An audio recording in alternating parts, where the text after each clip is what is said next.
മല്ലികാ മുരളീധരൻ എന്നൊരു ഭക്ത ചോദിച്ചിട്ടുണ്ട്, ശിവേലി ഉള്ളത് കൊണ്ട് സീനിയർ സിറ്റിസൺ ക്യൂ ഉണ്ടാവില്ല എന്നുണ്ടോ, അങ്ങനെയാണോ എന്നൊന്ന് പറയണം എന്നാണ് പറഞ്ഞിരിക്കുന്നത്. ഇപ്പോൾ ക്ഷേത്രത്തിലെ ഗുരുവായൂർ ഏകാദശിയോടനുബന്ധിച്ച് നടത്താറുള്ള ഏകാദശി വിളക്കുകൾ നടക്കുകയായതുകൊണ്ട് രാവിലെയും വൈകിട്ടും അതിവിപുലമായ വിളക്കുള്ള ദിവസങ്ങളിലാണെങ്കിൽ കാഴ്ച ശിവേലി പതിവുണ്ട്.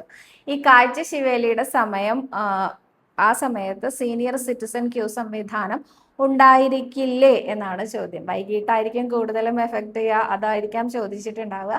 നിലവിൽ സീനിയർ സിറ്റിസൺ ക്യൂ സംവിധാനത്തിന് യാതൊരു തരത്തിലുള്ള മാറ്റവും ഇല്ല, അതുപോലെ തന്നെയാണ് തുടരുന്നത്. കാഴ്ചശിവേലിക്ക് കൂട്ടി എഴുന്നള്ളിച്ച് കഴിഞ്ഞാൽ സാധാരണ പോലെ ക്യൂ സംവിധാനത്തിലൂടെ നാലമ്പലത്തിനകത്തേക്ക് പ്രവേശനം ഭക്തജനങ്ങൾക്ക് അനുവദിക്കുന്നുണ്ട് കേട്ടോ. അതിനുശേഷം പിന്നെ ആ കാഴ്ചശിവേലിയുടെ പ്രദക്ഷിണം മുഴുവനായിട്ടും കിഴക്കേ നടയിൽ തന്നെ എത്തുമ്പോൾ തിരിച്ചകത്തേക്ക് എഴുന്നള്ളിക്കുന്ന സമയം മാത്രമാണ് ഭക്തജനങ്ങളെ അവിടെ ബ്ലോക്ക് ചെയ്യുന്നുള്ളൂ. ആ ബാക്കിയുള്ള സമയം കാഴ്ചശിവേലി നടക്കുന്ന സമയത്ത് മുഴുവനും ഭക്തജനങ്ങൾക്ക് നാലമ്പലത്തിനകത്തേക്ക് പ്രവേശനം ഉണ്ടായിരിക്കുന്നതാണ്.